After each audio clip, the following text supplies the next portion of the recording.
What's going on, boys and girls? Welcome back to another Echocalypse video. All right, guys, two things I want to talk about right now. Number one, people are quitting.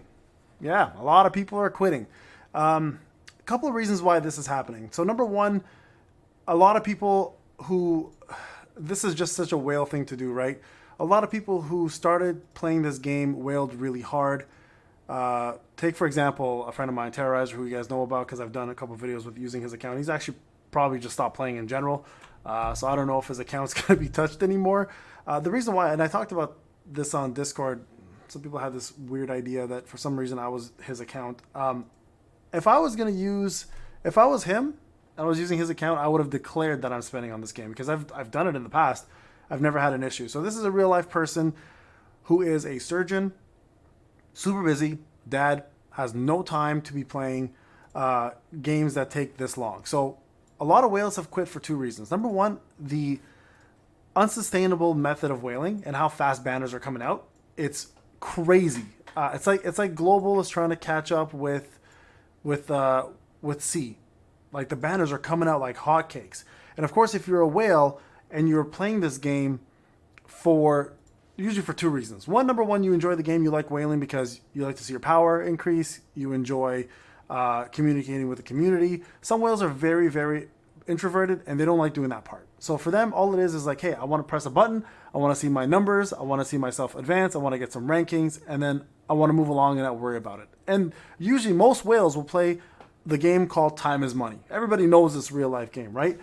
So for example, my friend Terrorizer, who currently is playing, so anyone who's in his guild, you may want to look elsewhere. He's probably not going to log on again, to be quite honest with you guys, because he's told me it just takes way too long. And I personally don't have the time to play his account. I cover too many games, let alone this one is kills time. Now, somebody mentioned, oh, why is 1 hour a long time? Well, again, if you have real life obligations, a real career, and if your career is demanding, especially, and you've got kids and a wife and a family, 1 hour on a mobile game is like a lifetime for a lot of people. So yeah, I'm starting to notice a lot of people quit because of two reasons. Number one, again, unsustainable with the way they are making people spend. It's crazy. There are whales and then there are mega whales. Mega whales will continue to spend, but even then, they will also eventually stop spending because it's getting too expensive. So I think we've got an issue here with how fast banners are coming out. Right now, if you look at the banners, we've got in the last, 14 days, we've had Weekly Visitor, right? That's one. We've got Kiki Andre, that's 2-3. We've got Vivi, that's 4. We've got Desert Dreams, that's 5. And then we had Crimson Shadow, that's 6. That's only characters. Only characters. Now let's take into account the amount of Neoliths. So we've had this new Neolith right here, so that's 1. We've got this one here, that's 2. And then arms, 3, and then 4. That's crazy. In a span of 2 weeks, we've had over 10 banners with very limited crystals, very limited ways to summon. Speaking of which, I'm going to summon here. And it's pretty wild to me that people, and again, this is a trend for a lot of people who spend, right? They spend hard in the beginning, but they don't give the game a chance to kind of mature. And then when it matures, they're like, oh shit, what did I get myself into? So this is a notice for anyone who wants to spend in this game. If you're planning to spend and you want to be competitive, keyword competitive, you are going to be in for a ride. For those who want to spend and are having are only doing this because they want to play a quick game, again, you unlock the modes first and you'll see how many modes there are in this game. This game is great for people who want to spend time playing a gacha game they enjoy. But for those who are actually playing this game to just be quick with it, again, as a whale, you're not going to benefit. You need to keep up. And if you're not keeping up, it's going to be a problem. So I just want to make that out there, okay? Number 2, this was an interesting topic brought up. So I'm going to bring this up here as well real quick. There are 2 modes here for Abyss, okay? There's a mode here, which I just quickly did today just to show you guys how this works, which is called Quick Battle. Quick Battle is a mode where it will automatically choose all of your buffs for you and will take you to the furthest floor you've gotten, okay? So this is my free to play account. I only have one account, right? So free to play. So you guys can see I'm ranked 69, great number by the way. I'm at 54 kilometers. Now, I did this manually the first time. Okay, since then, because I don't have that much time, I do quick battle. A quick battle, like I said, picks all of your buffs. It's not ideal for progression. You want to do auto battle, that'll do the first 3 battles for you, and then you get to choose your buffs. But it takes really, really long time to even do that, right? So just so people are aware, it's this got brought up because somebody was like, oh, Payne's friend, Terrorizers, has no skill. It's not about skill. I was mentioning this earlier. It's about time. If you are lacking time, you're going to do what's built in here to save you time, and that's quick battle. But the game itself doesn't have a smart method of choosing the buffs. Like, to get here, it was easy for me. I just chose all damage buffs. That's all you're supposed to do, really. Choose damage buffs, put Aiken in the front, and blow everything up with your main DPS units. Whether it's crit rate, crit strength, damage, super damage, crit damage for me. So crit, it goes damage, attack, crit rate, crit damage, in that order for me.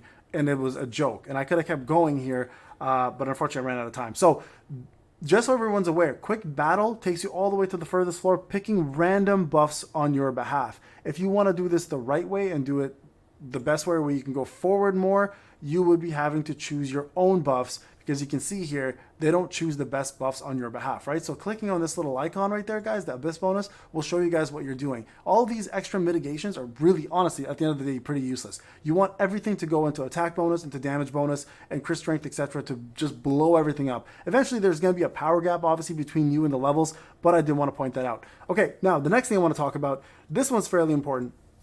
If you guys can see here, again, free-to-play icebreaker contract, nothing has been touched. I've again, just been doing my own thing, having fun with the game, getting a few lucky pulls. I've taken Pan off. Now I'm going to talk to you guys about something that I think a lot of people aren't addressing. When I first created videos for this game, a lot of people were like, oh, your team's not going to take you anywhere. It's all DPS. This game is a DPS check. It's all it is. It's, whether you're free to play or pay to win, it doesn't really matter. It is a DPS check, and that's all it is. And I mean that wholeheartedly, okay? So I'm on Expedition 58 right now. I think I'm stuck on the last boss of 58. Now, I can go back here and probably clear out a lot of these 3 stars, which I need to do, actually, to get some more gems out of this. You guys can see how far back I've gone. I've just kind of, and I haven't been worrying about getting 3 stars, because right now that's not my concern. My concern is going through regressions and getting all the regression packages for summoning. Really, at the end of the day, that's my biggest thing. What I want to point out is 2 useless units in this game. And I'm talking about rolls, okay?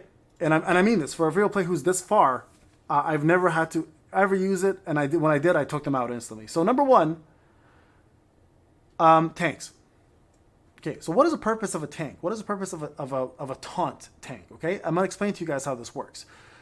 Tanks do a couple really good things. Number 1, they do damage reduction, but again, we already spoke about this. Damage reductions are really, at the end of the day, not what you want to look for. You want to do damage outputs. This game, at the end of the day, for me and most other people who are playing this, a DPS race, DPS check, okay?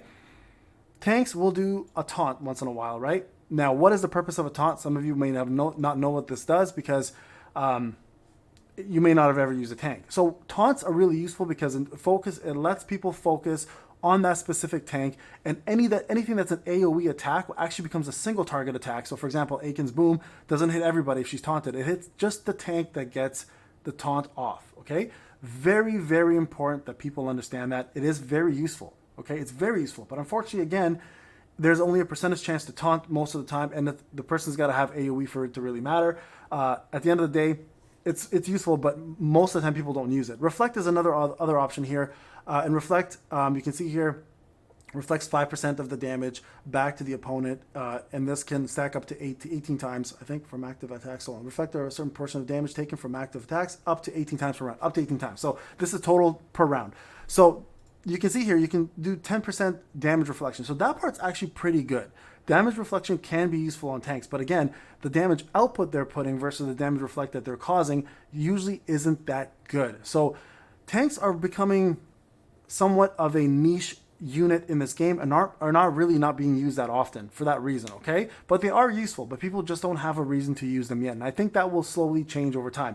Now, going over to shielders, like talk about Pan here. She is 110% a whale character, and what I mean by that, her active shield here is freaking useless. It's like you can sneeze and knock it off. But if you're a whale and she has insane amount of HP and you've got her all the way to up to the 20% max HP, and you've got great gear on her, and you can do the burst shield, which gives 30% extra crit to your characters who have a shield, then it's a different story. So shielders and tanks are becoming very niche in this game and are only being used for specific reasons And I'm telling you now, as a free-to-play player, they're not really that useful at the moment. They may save you here and there for certain stars, but they're very niche characters. So for those who are thinking of building shielders and tanks, I think there will be a place for them in the future, but currently there is no place for them in the current meta that's happening, and it's all about DPS and getting through the DPS checks as fast as you can and moving on. With story mode, PvP, it doesn't matter. If you run anyone, the only real tank that's being used right now is honestly being Shiyu,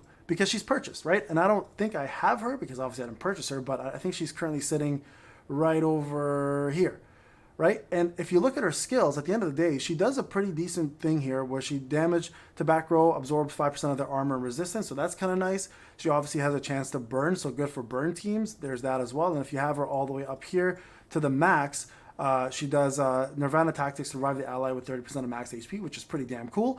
And then here she obviously has, when retreating, she revives with 30% max HP and gains 4 rage. So she has some pretty good things, but she doesn't have the taunt that we just talked about, right?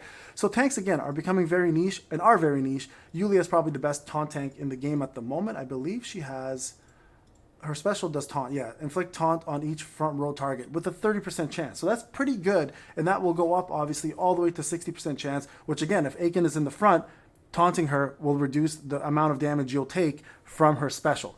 So again, a lot of good reasons to have tanks, but unfortunately currently right now, no place for them and shielders in the meta. So a lot of people who are free to play should not be building tanks at the moment, or shielders. They should be focusing mainly on their DPS. Anyways, I want to bring that up. That's my take on this. This is Payne. Hope you enjoyed the video. I'll talk to you guys in the next one. Take care.